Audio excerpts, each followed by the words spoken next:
Halo teman-teman semuanya, aku jarang banget bikin konten panjang di YouTube.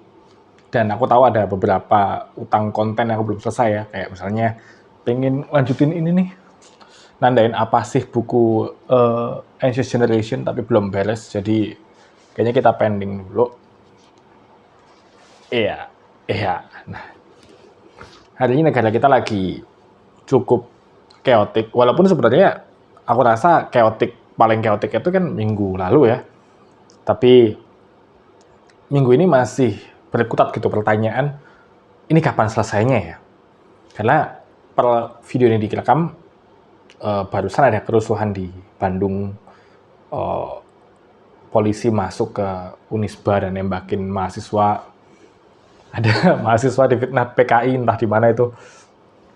So, dan sebenarnya kan kayak ada 17 plus 8 tuntutan yang dituntut ke pemerintah. Tapi kita juga tahu bahwa barusan aja Pak Prabowo bilang ada polisi yang terluka itu harus dinaikin pangkatnya.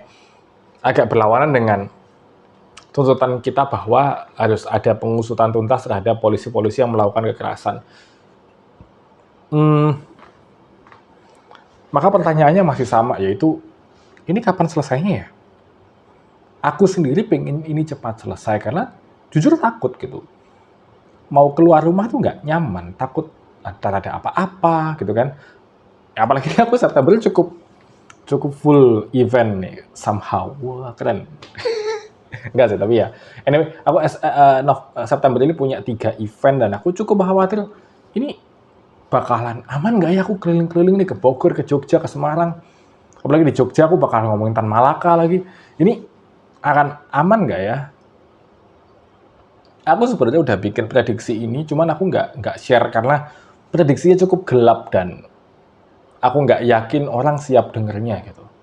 Tapi aku coba ceritain prediksiku apa, lalu nanti kalian kalau misalnya ternyata prediksiku tuh keliru ya, nggak berdasar menurut kalian, coba tulisin di kolom komentar menurut kalian prediksinya itu gimana. Ini kapan berakhirnya. So, sebelum Pak Prabowo bikin pernyataan hari Minggu, aku tuh ngobrol sama salah satu temen aku, kalau kalian tahu Udin Kasiwagi atau Jenderal Buku sekarang dia namanya. Aku ngobrol kan, kayak ini endingnya bakal gimana ya? Menurut prediksiku ada 3 ending yang bisa terjadi. Pertama, ending yang kita punya sekarang yaitu ada beberapa orang dicopot, ya kan, yang terutama yang problematik kemarin daripada dicopot nih, dan Pak Prabowo juga udah bilang kan bahwa tunjangan-tunjangan juga dipotong tuh, nggak jadi ada tunjangan-tunjangan yang kemarin itu. Ini akan meredam kemarahan masyarakat sementara, lalu ngasih nafas buat kita untuk berjuang lagi nih di kemudian hari dengan perjuangan-perjuangan yang berbeda. Nah, waktu ending ini belum keluar dari Pak Prabowo ya, aku memprediksikan ada beberapa ending selain ending pertama ini, ada ending kedua yaitu kita of course darurat militer ya, jadi provokasinya makin panas nih, masyarakat nggak bisa diredam, pemerintah akhirnya darurat militer gitu, dan itu cukup menakutkan. Nah, kelanjutan dari ending kedua adalah kita tuh bisa punya pilihan antara masyarakat takut sama darurat militernya akhirnya kita diem semuanya, atau akhirnya ada dari beberapa kita yang gerilya seperti ajakan Tan Malaka melawan pemerintah kita sendiri. Nah, tapi anggaplah, mari kita simpan dulu ini ending-ending gelap ini, dan kita lihat apa yang terjadi sekarang. Itu ending pertama, di mana masyarakat itu diredam kemarahannya sementara. Ingat ya, masyarakat diredam kemarahannya sementara. Buktinya teman-teman dari Think Policy, Malaka Project, Jerome, Salsa R, dan teman-teman yang juga merumuskan 17/8 ini kan. Ini kan sebenarnya bentuk kita ngasih waktu ke pemerintah, hey, kita punya deadline sekian, ini tuntutan kami, simple, coba kerjain deh. Dari tuntutannya menurutku nggak ada yang masalah. Masalahnya kan adalah pemerintah punya political will yang cukup nggak untuk melakukan ya aksi-aksi ini gitu. Tapi yang kita lihat ya pemerintah sekarang, kalau nggak salah ada salah satu pimpinan LBH yang ditangkap juga, terus ya tadi yang polisi naikin pangkat, dan Pak Prabowo masih kekeh demo-demo ini ada dukungan dari asing. I don't think that 17+8 itu akan terselesaikan sesuai dengan deadline. Nah pertanyaannya kalau nggak sesuai deadline apa? Ya balik lagi ke opsi-opsinya tadi kan. Ada opsi di mana masyarakat turun lagi ke jalan. Lalu kalau masyarakat turun lagi ke jalan, akan rusuh atau enggak nih? Nah gitu kan. Terus kalau misalnya masyarakat rusuh, ya balik lagi ke siklus pertama gitu. Ini akan darurat militer atau enggak gitu. Jujur aku cukup takut sama opsi darurat militer. Karena ya itu artinya kita kehilangan negara demokrasi kita ini. Kita semua dipimpin sama otoritas yang militer gitu. Yang semua dinilai membahayakan negara bisa ditembak mati di tempat. Makanya waktu aku nge-tweet kan, salah satu tweetku adalah slogannya riset Indonesia, tapi risetnya malah ke tahun 65 gitu. Takut, aku tuh beneran takut. Dimana tahun 65 kita tahu ya bahwa banyak sekali beberapa orang yang dirasa membahayakan negara ya dieksekusi di tempat aja tanpa penghakiman.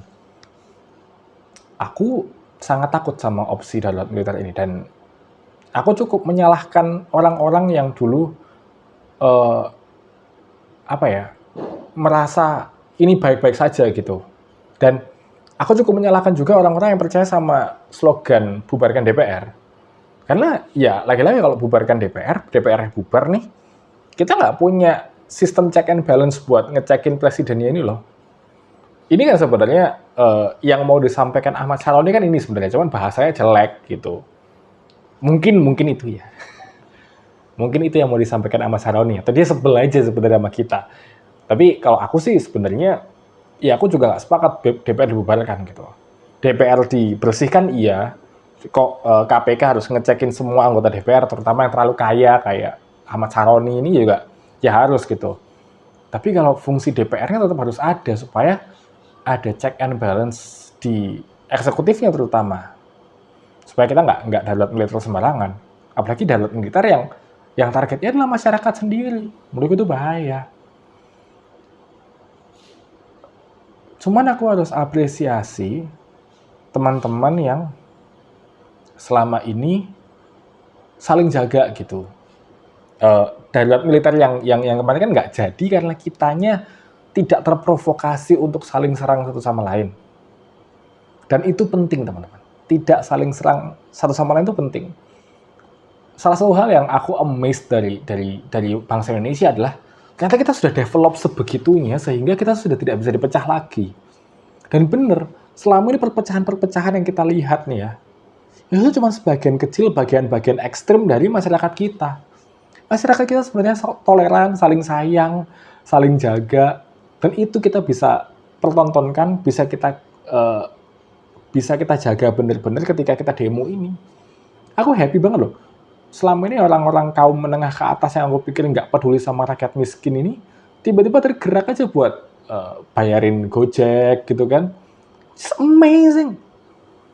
Ini adalah movement terbaik yang pernah kita miliki sepanjang sejarah menurutku. Jadi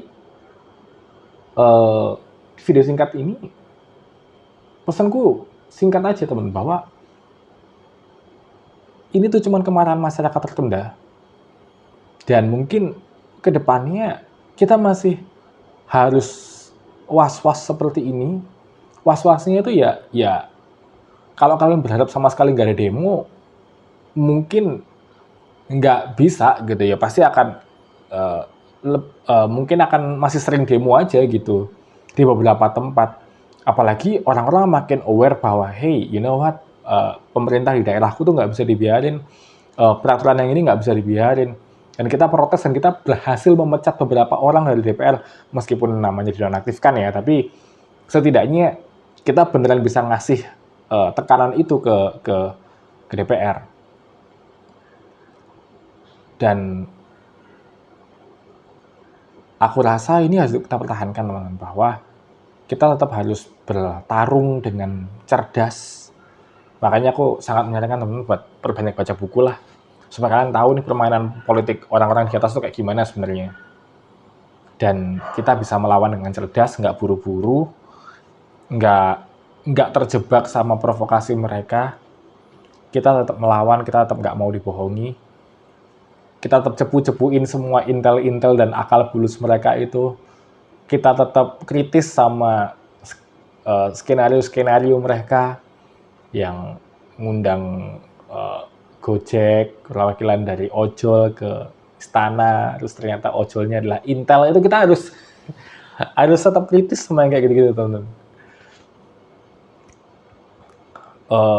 Gitu dulu sih aku nggak nyiapin skrip apa-apa, aku nggak nyiapin bahan omongannya gimana. Aku cuman pengen ngeluarin isi kepalaku aja bahwa aku tuh khawatir sama kedepannya, kayaknya kita nggak akan bisa langsung pulih seakan-akan kita lupa bahwa ada banyak hal yang sudah terjadi atau yang masih terjadi. Kayaknya masih banyak dari kita yang ingin memperjuangkan supaya Indonesia itu lebih bersih dari sekarang. Jadi aksi-aksi akan masih tetap banyak. Kita nggak akan normal dalam waktu dekat,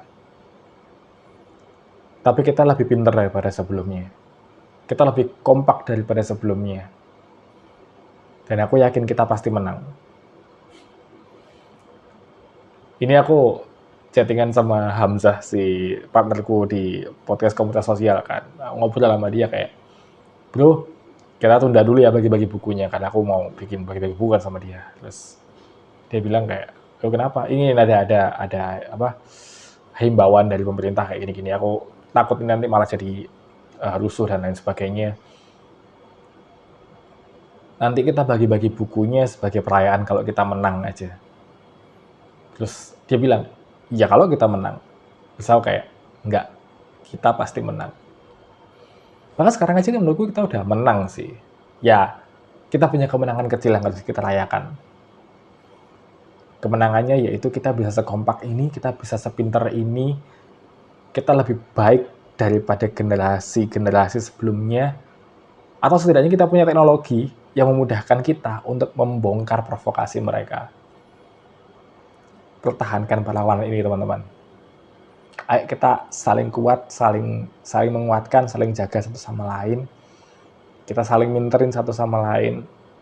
Kita bisa, kita jalan bareng, kita saling jaga, kita pasti menang.